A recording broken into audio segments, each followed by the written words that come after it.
படைத்தான் இறைவன் உனையே, மலைத்தான் உடனே அவனே.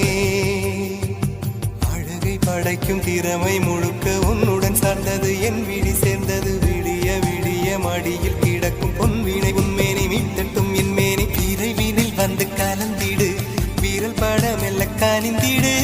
உடல் மட்டும் இங்கு கிடக்குது, உடன் வந்து நீயும் உயிர் கொடு. பல்லவன் சிற்பிகள் அன்று பண்ணிய சிற்பத்தில் ஒன்று,